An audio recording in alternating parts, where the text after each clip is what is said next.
1 year had passed since the Battle of Velanti Prime. The galaxy had changed in ways that no one could have predicted. Captain Lisa Carter, now promoted to Admiral, stood on the observation deck of the newly built Galactic Defense Station. Through the massive windows, she could see ships from a dozen different species flying in formation. Human cruisers flew alongside Velanti crystal ships. Morati transport vessels carried supplies to rebuilding worlds. Even the Kyrene, who had once demanded humanity be quarantined, had sent a delegation to join the alliance. "It's beautiful, isn't it?" Danny Brooks said, joining her at the window. He was still her chief advisor, though his job had grown considerably. Now he managed diplomatic relations with over 200 species. "It is," Lisa agreed. "A year ago, I never would have believed it possible. We went from being the galaxy's most feared species to its most trusted protectors. Funny how things work out." The Battle of Velanti Prime had been just the beginning. The human fleet had driven the Drenari from the system, but everyone knew they would return. Admiral Kevin Price had proposed the Galactic Defense Initiative, a military alliance that would protect all member worlds from future attacks. At first, the herbivore species had been hesitant. Trusting humans with their defense meant trusting predators. But the Velanthi had spoken for humanity.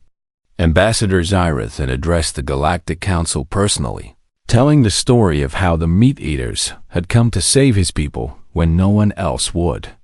"They are hunters," Zyrith had said. "Yes, this is true. But they hunt to protect, not to harm. They fight so that others do not have to.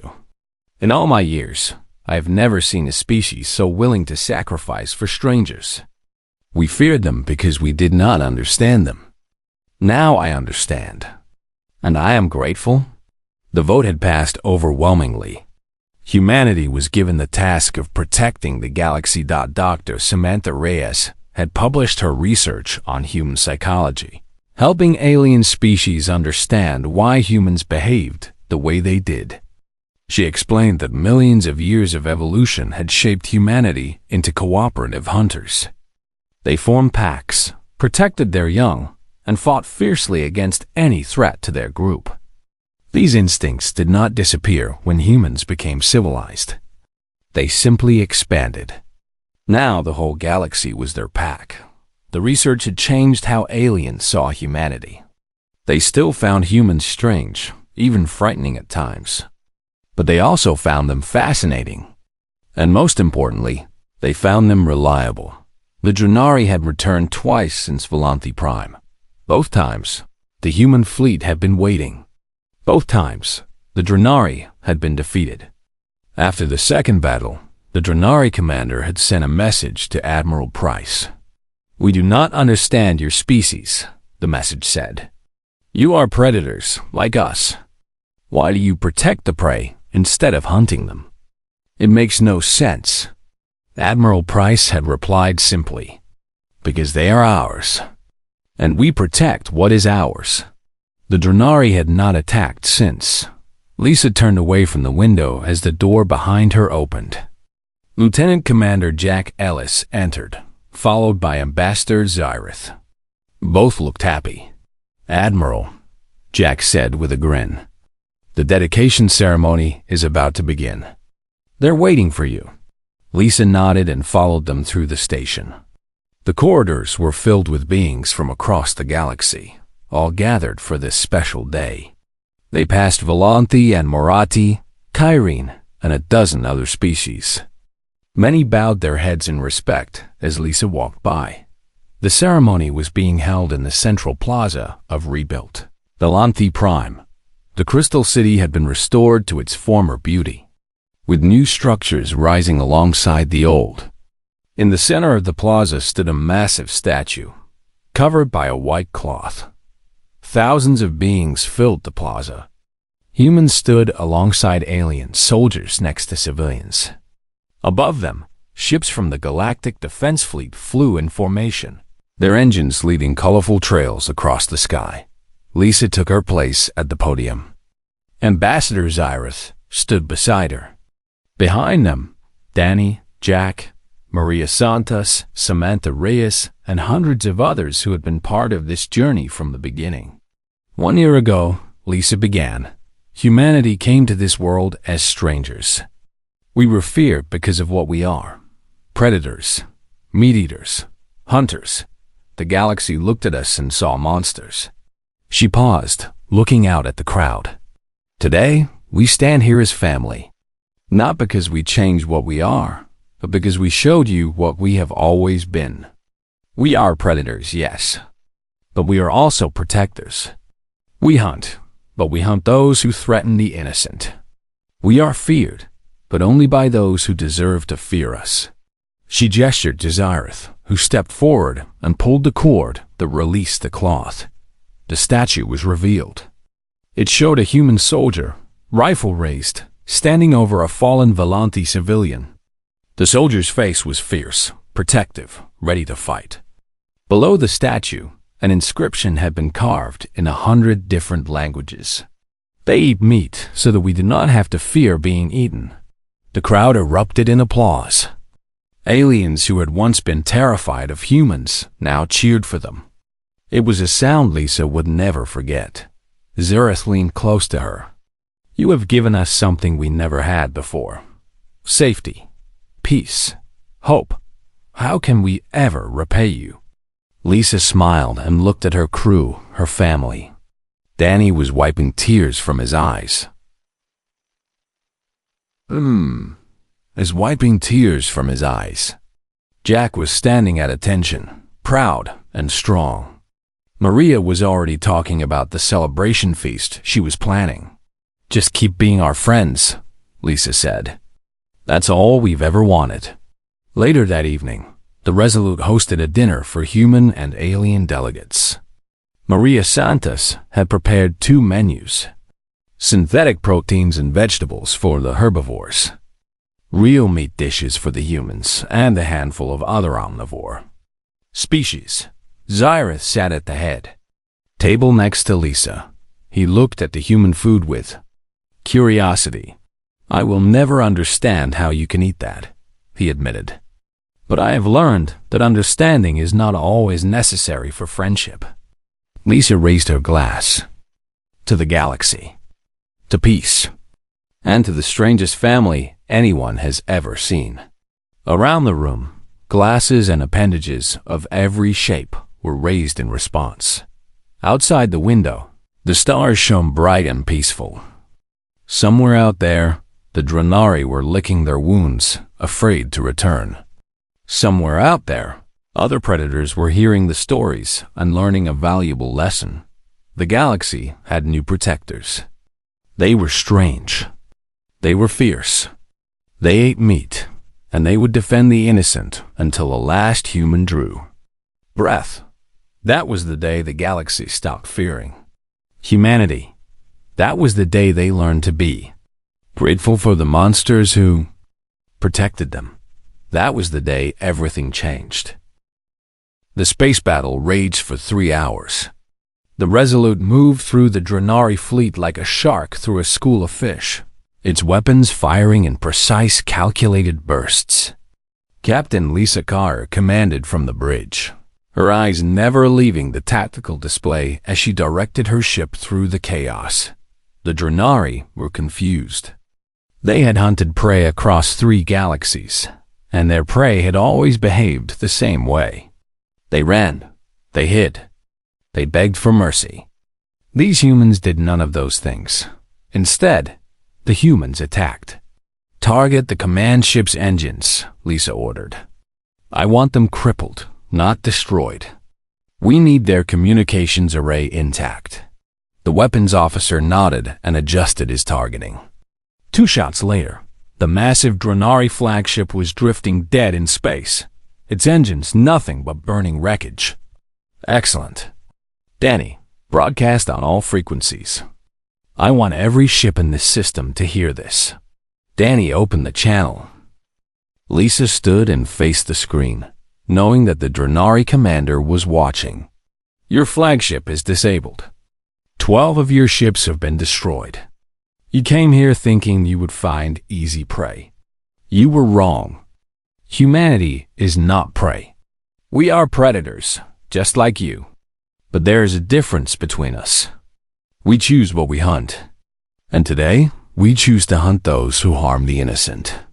Surrender now, and you will be allowed to leave this system. Continue fighting, and we will destroy every single one of you. For a long moment, there was silence. Then the Drenari commander's face appeared on screen. He was no longer smiling. His black eyes were filled with something Lisa recognized: fear. This is not over, human.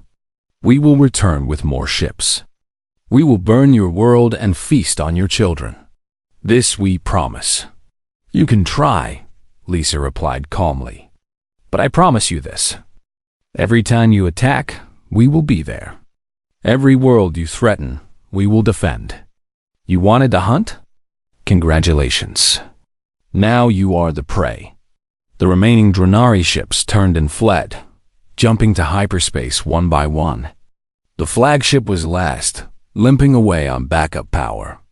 Within minutes, the orbital space around Volanti Prime was clear. But the battle was not over. On the surface, thousands of Drenari soldiers were still hunting the surviving Volanti. Lieutenant Commander Jack Ellis was already in the shuttle bay, his Marines loaded and ready. Captain, ground team is prepared for deployment. Go, Lisa said. Find survivors. Protect them. And Jack? Yes, Captain. Show them what human soldiers do.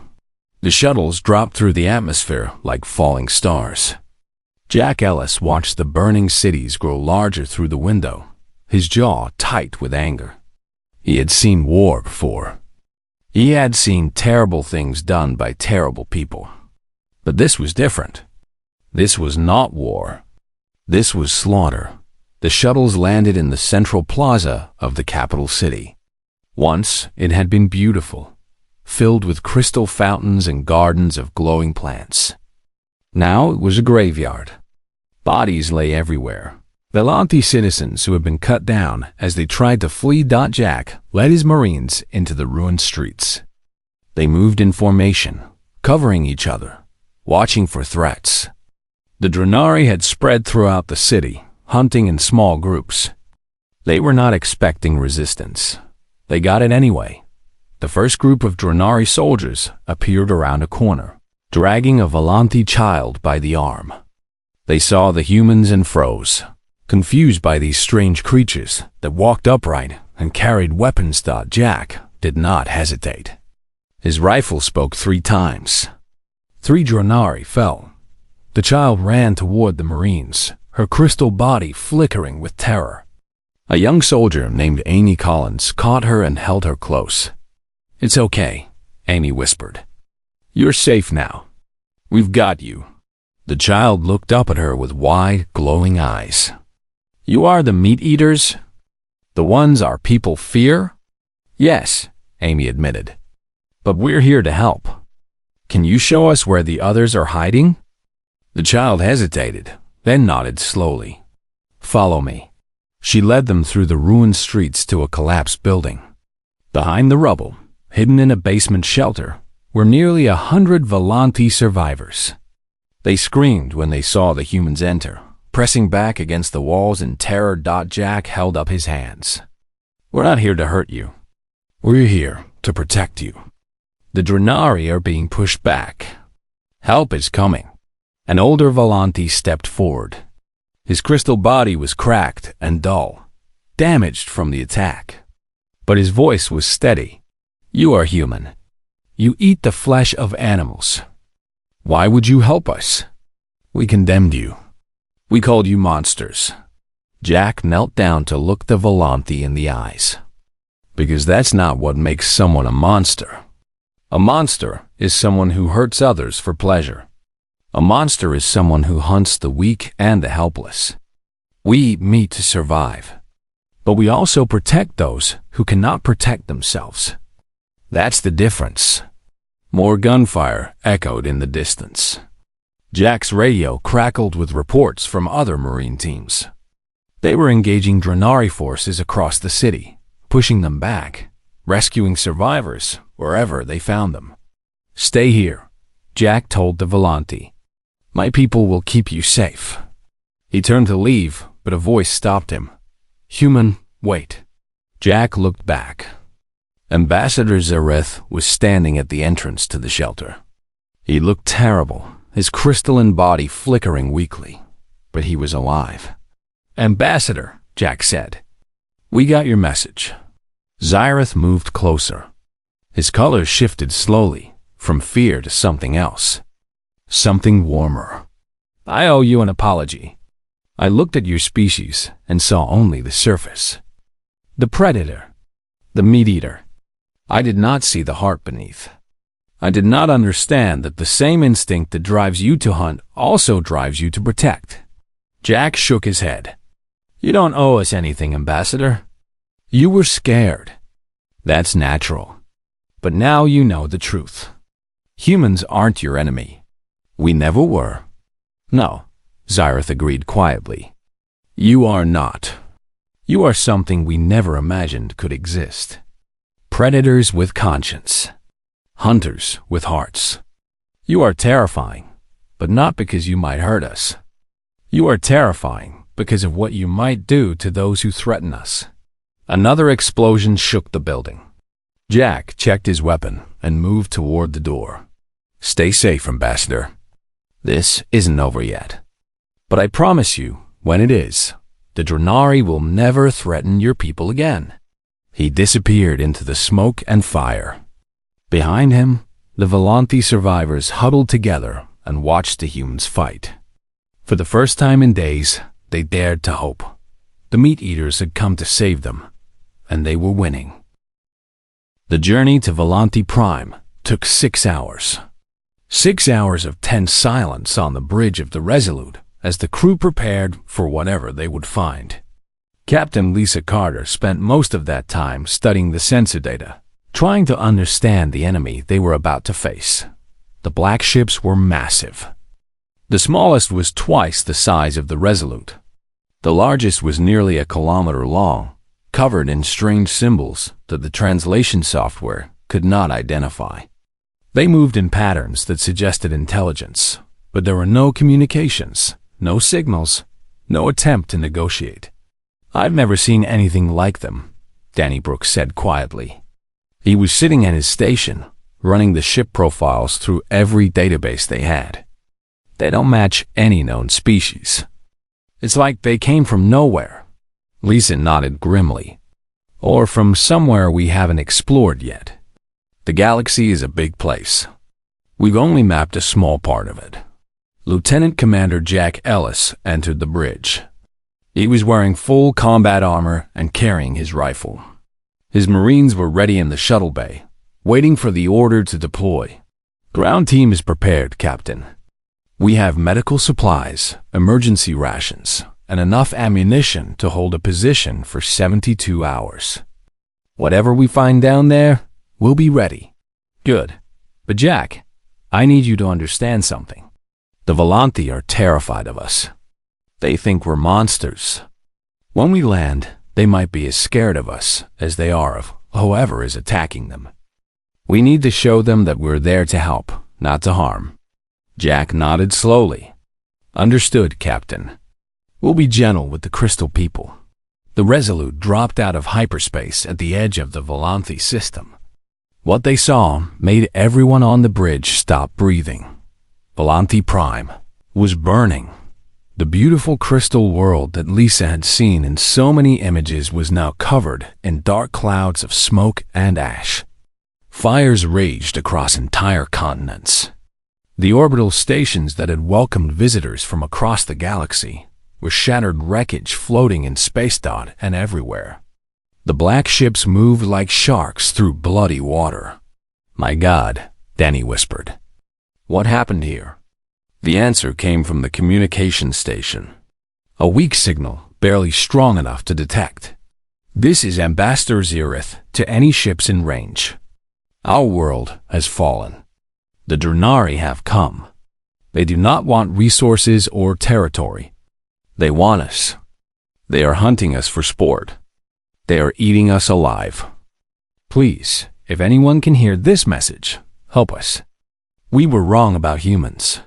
You hunt to survive. These creatures hunt because they enjoy our suffering. Please, help us." The message repeated, getting weaker each time. Lisa felt something cold and hard settle in her chest. She had read about predators like this in Earth history. Species that killed not for food, but for pleasure. Humans had driven most of them to extinction long ago. Apparently, the galaxy had not been so lucky. "Helm, take us in," she ordered. "Weapons, charge all batteries. Communications, send a message to the Drenari fleet." Her crew moved instantly, fingers flying over controls. The Resolute surged forward, its engines pushing to maximum speed. "Message ready, Captain. What do you want to say?" Lisa stood and faced the main screen. When she spoke, her voice was calm and clear. "Drenari fleet, this is Captain Lisa Carter of the Earthship Resolute. You are attacking a protected world. Cease your assault immediately and withdraw from this system. If you do not comply, we will engage with lethal force. You have 5 minutes to respond." For a moment, nothing happened. Then the communication station lit up with an incoming signal. "They're responding, Captain.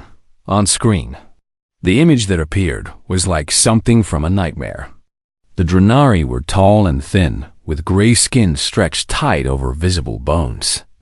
Their eyes were completely black, like pools of oil.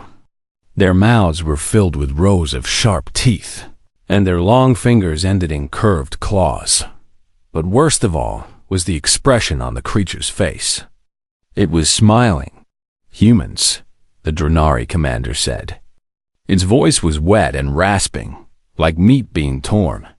"We have heard of you. The galaxy's other predators. The ones who eat flesh like we do. Perhaps you would like to join us? There is plenty of prey here for everyone." Lisa felt sick, but she did not let it show on her face. "We are not like you. We do not hunt the innocent. We do not kill for sport. This is your final warning. Leave now or die." The Drenari commander laughed. It was an awful sound. "You threaten us? Little human, we have consumed entire civilizations. We have hunted species to extinction across 3 galaxies. Your single ship is nothing to us, but we appreciate your courage. It will make your meat taste sweeter when we eat you." The signal cut off. The Drenari fleet began to move, several ships breaking away from the planet and heading toward the Resolute.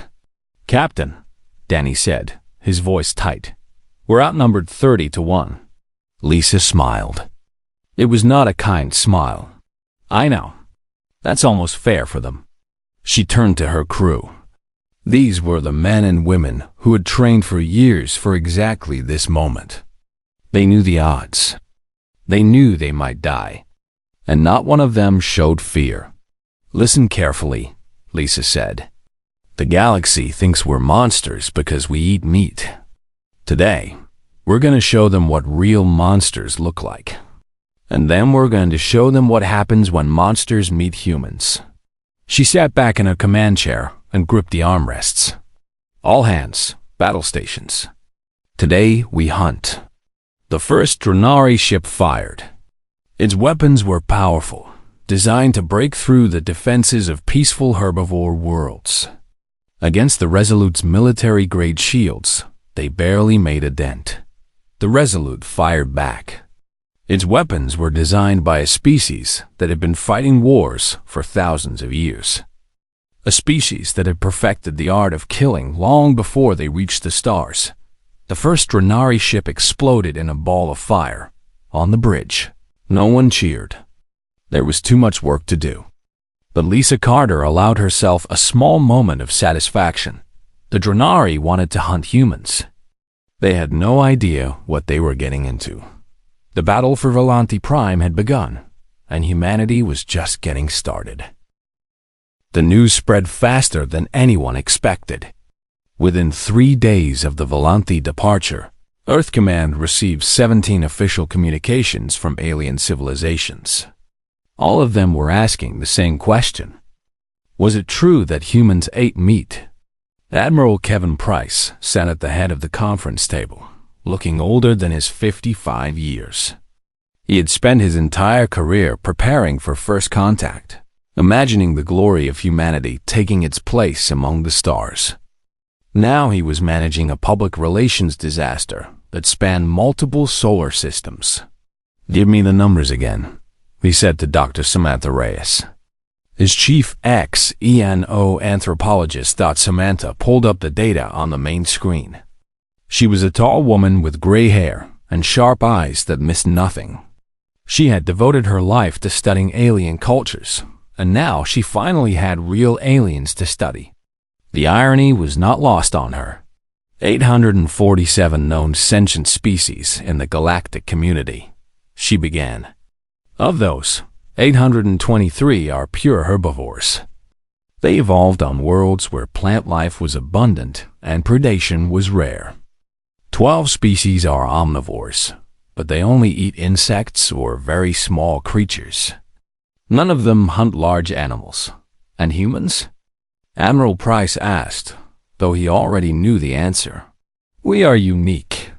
The only species that actively hunts, kills, and farms large animals for food. To the rest of the galaxy, we are not just different. We are dangerous. We are what their ancestors evolved to fear. Lieutenant Commander Jack Ellis spoke up from his seat near the window. He was a Marine officer, built like a tank and twice as stubborn. With respect, Doctor, this is ridiculous. Every species in the universe has predators somewhere in their food chain. It's basic ecology. Samantha shook her head. Not these species, Lieutenant. Their worlds developed differently than Earth. Life evolved to cooperate rather than compete. The very concept of one creature eating another is as alien to them as telepathy is to us. Captain Lisa Carter entered the room. She looked tired. She had been in meetings for 3 days straight, trying to explain Earth's dietary habits to increasingly panicked alien ambassadors. The Marathi have officially withdrawn their trade delegation, she announced. The Kyrene are demanding that we be quarantined to our home system. And the Volanti Collective has filed a formal protest with the Galactic Council, requesting that humanity be classified as a dangerous predator species. Admiral Price rubbed his temples. What does that classification mean, exactly? It means sanctions, Lisa said. No trade, no diplomatic relations, no travel outside our system. We would be completely isolated from the galactic community, essentially prisoners in our own solar system. The room fell silent. Danny Brooks, who had been quietly taking notes in the corner, finally spoke. There has to be a way to fix this. We can't be the only species that eats meat. What about those 12 omnivores the doctor mentioned? Samantha pulled up more data. The omnivore species eat insects, small fish, sometimes eggs. Nothing larger than a few centimeters. And more importantly, they don't hunt. They gather. There's a significant psychological difference in how other species perceive that. So, we're monsters because we use weapons? Jack asked. Because we chase our food? Essentially, yes. Hunting behavior triggers deep evolutionary fear responses in herbivore species. They see us the way a rabbit sees a wolf. It doesn't matter that we would never hurt them. Their instincts tell them to run. Lisa walked to the window and looked out at the stars. Somewhere out there, entire civilizations were discussing whether humanity should be locked away forever. All because they liked a good steak. We need to change the narrative, she said finally. We can't change what we are, but we can change how they see us. We need to show them that being a predator doesn't make us evil. It makes us capable of things they cannot imagine. Admiral Price leaned forward. What are you suggesting, Captain?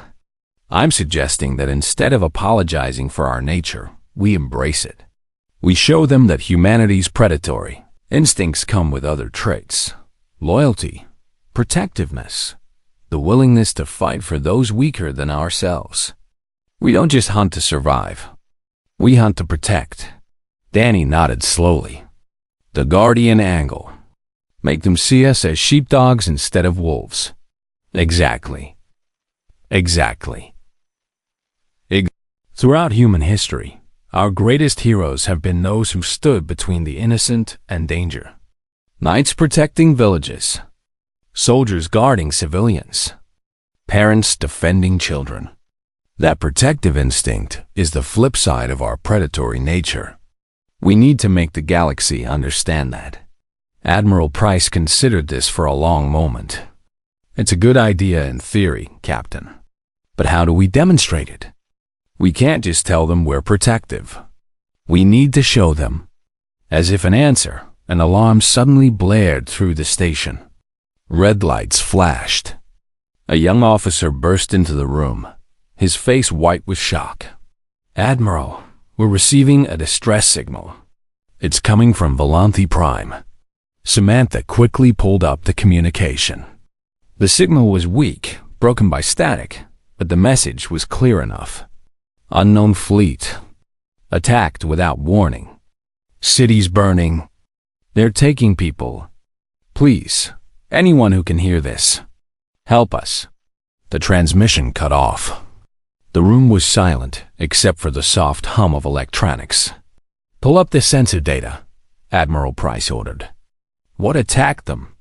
The image that appeared on screen made everyone's blood run cold. A fleet of black ships, dozens of them, surrounding the beautiful crystal world. Ships unlike anything in the galactic database.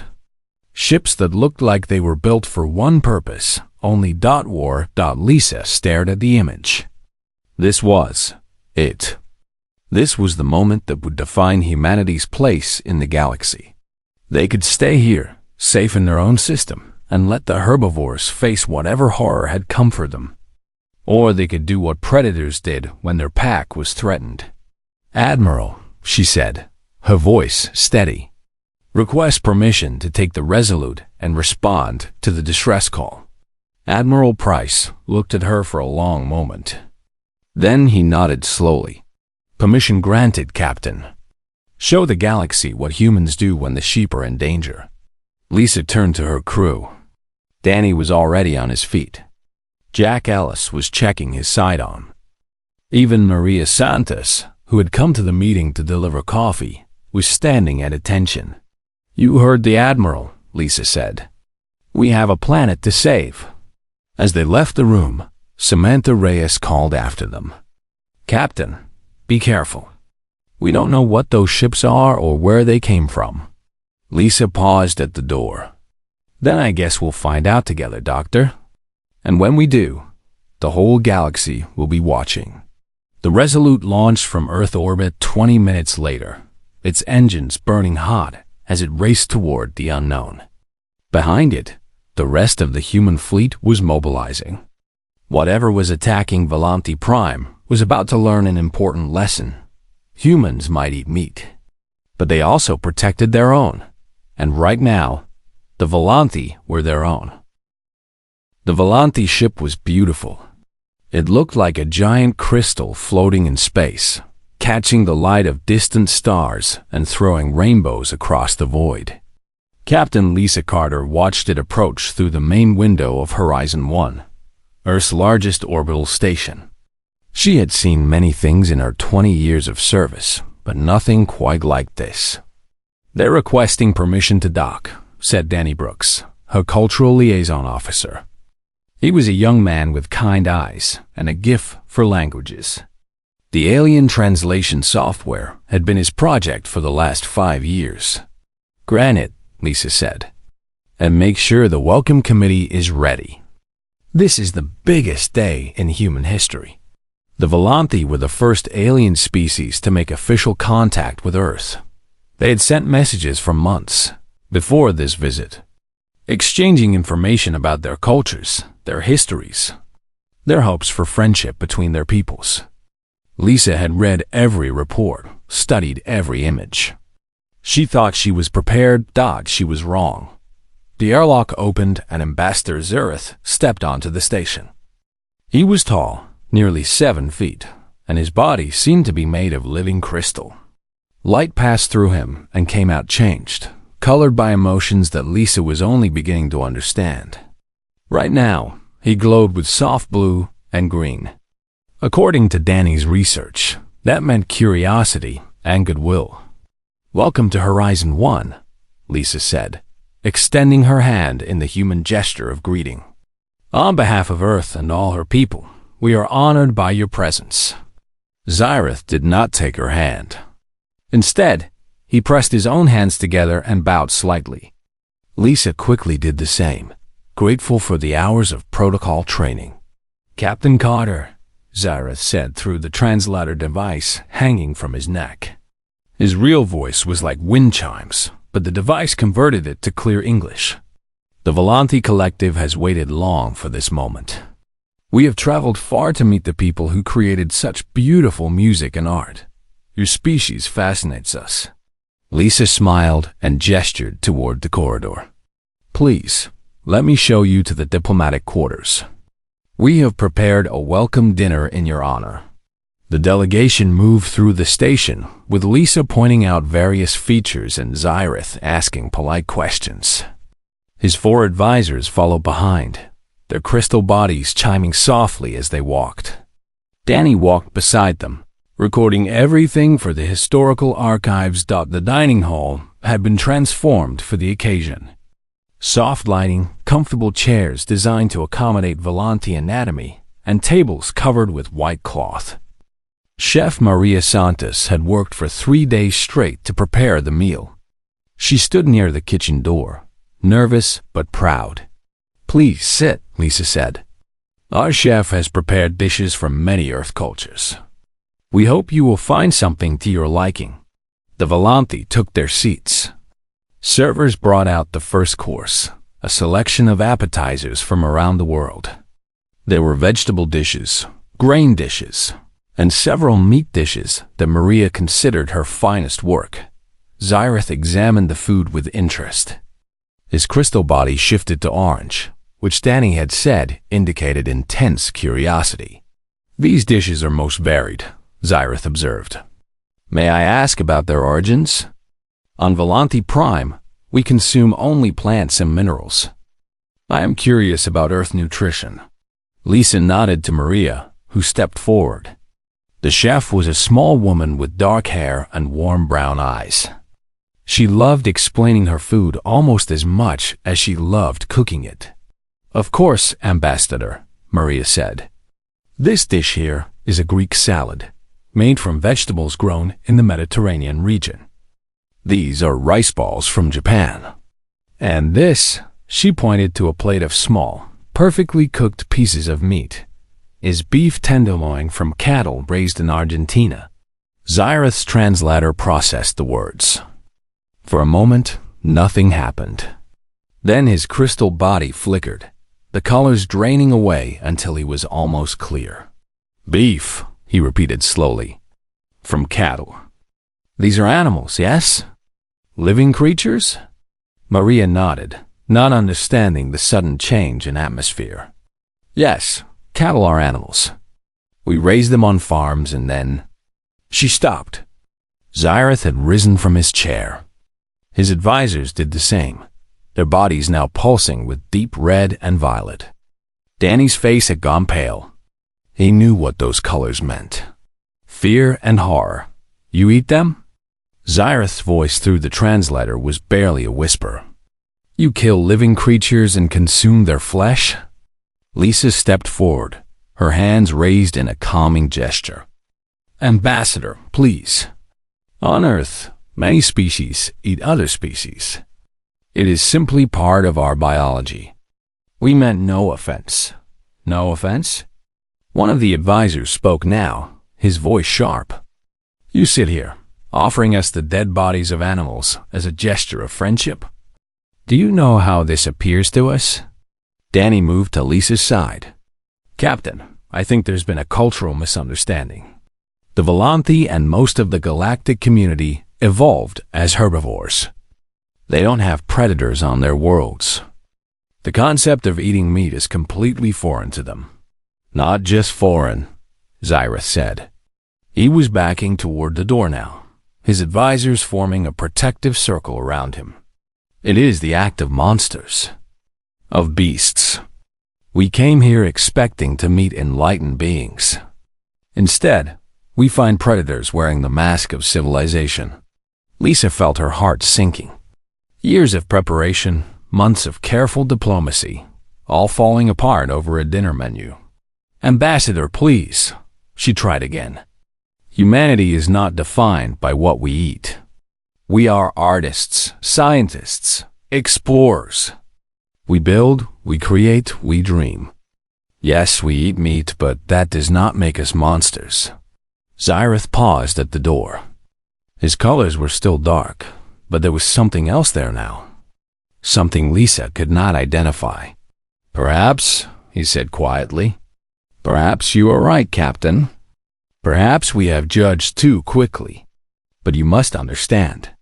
In all our travels across the stars, in all the hundreds of species we have encountered, we have never met one that hunts and kills other living beings for food. You are unique in the galaxy, and that uniqueness is terrifying. He turned and walked out. His delegation followed. Within an hour, they were back on their crystal ship. Within 2 hours, they were gone, jumping to hyperspace without another word. Lisa stood at the window and watched them go. Danny came to stand beside her. What do we do now? He asked. Lisa shook her head slowly. I don't know, but I have a feeling this is just the beginning. Word will spread. Every species in the galaxy is going to learn that humans eat meat. And then we'll see who our real friends are. In the dining hall behind them, Maria Santos quietly cleared away the untouched food. The greatest meal of her career, prepared for the most important guests in human history.